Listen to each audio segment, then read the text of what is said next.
Okay, so this little discussion will just talk about some of the ways that text is readable and some of the ways that text is legible. There's a difference between the two. Readability, in general, talks about when long blocks of text are easy to read. Um, in the reading, which I know you've all done, so this will sound familiar to you.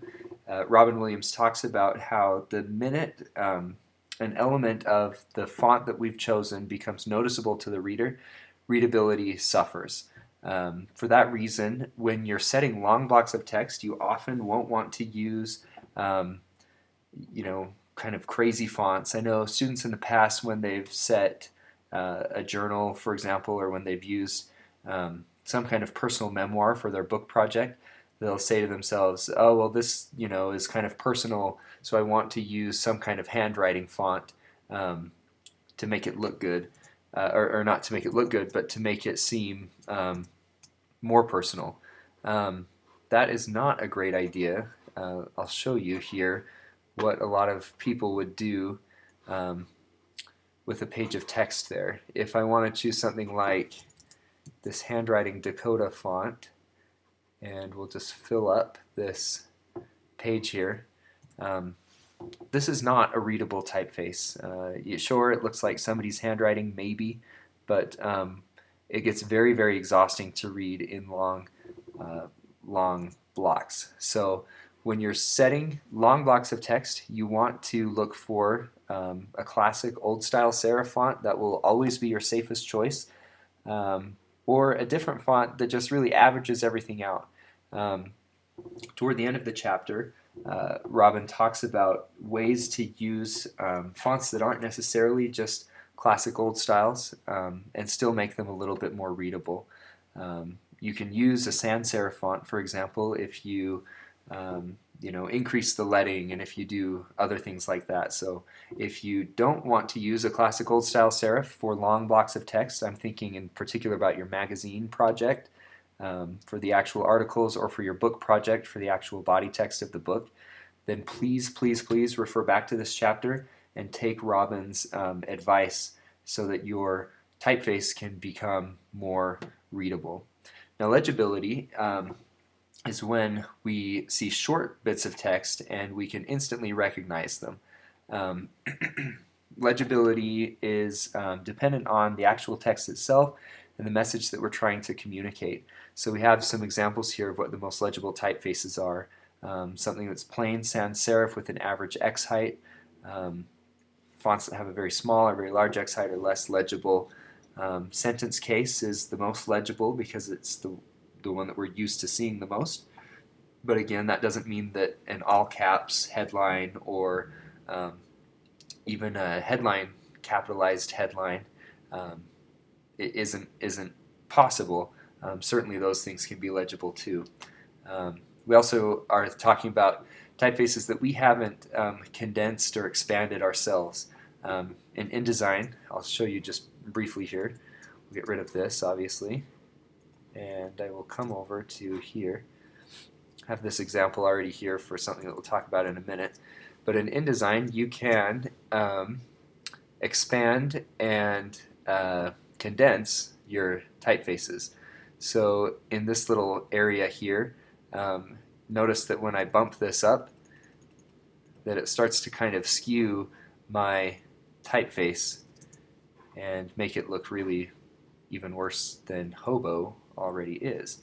Um, Again, also if I condense it, you can do that.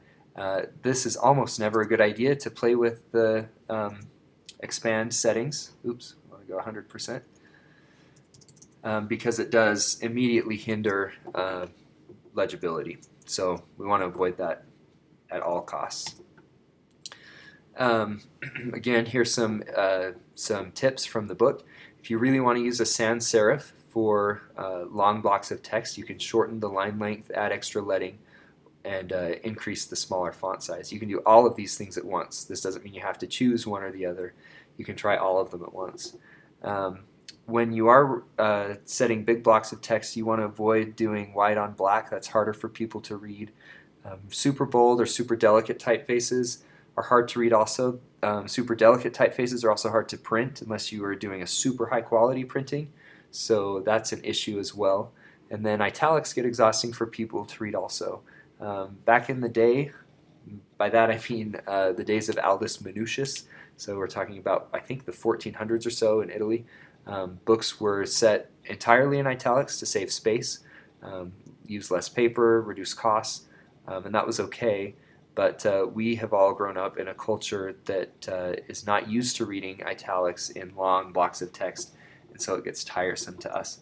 Brings up an interesting point as far as the cultural conditioning goes. I believe we've talked about this before, but we're, as people are born into the digital age and they're used to seeing less serif typefaces and more sans serif typefaces, we may see that in 100 years or less, that the recommendations to always set long blocks of text in serif typefaces is not as necessary. So some of these things, it seems, are culturally conditioned. But again, for now, a classic old style typeface for long blocks of text is always going to be your safest bet. Readability also suffers when you write in all caps, and we've talked about this before, but that's because the shape of the word is recognizable to your brain as you're reading, not just the sounds that each of the letters make. So when you look at the words print publishing in lowercase, you can see that they have this nice little shape here. That shape is gone and turned into just plain rectangles when you type in all caps.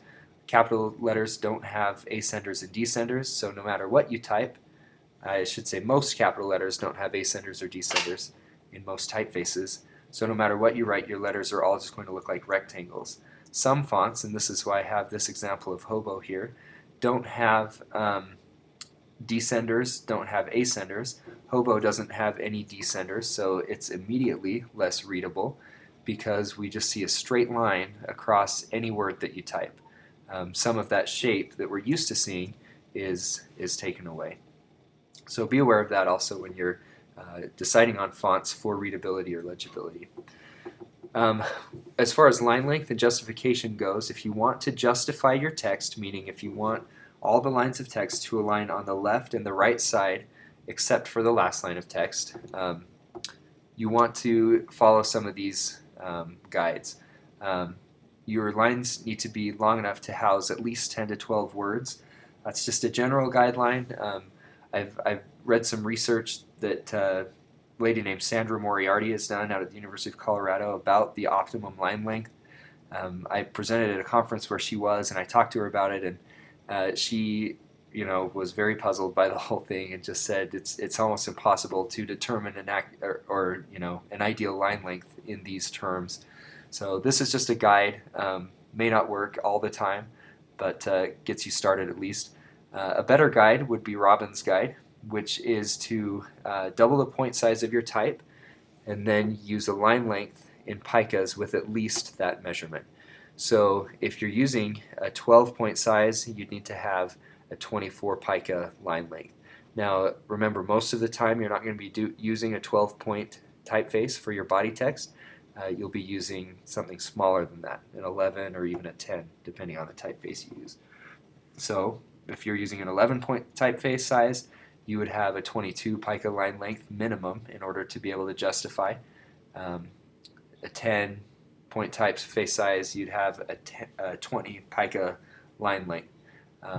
And if you watch the video on spacing, I demonstrate how to easily determine how long your line is in terms of points and picas. So be sure to watch that video for an example. You also want to pay attention to your message, and this goes back to our legibility. Page 44 in the type book gives some good examples of this. But when you're setting words that are easily recognizable, that are common, that people will be used to seeing, you can feel free to choose fonts that may be a little bit less legible.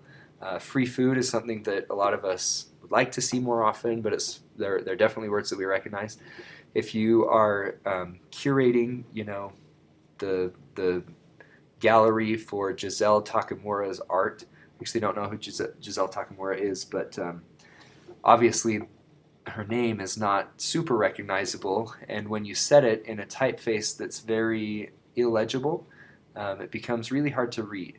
So that's definitely something to be aware of as well. Again, as you are deciding on typefaces to choose for your magazine, for your book, you're going to be looking at typefaces for display text, typefaces for body text.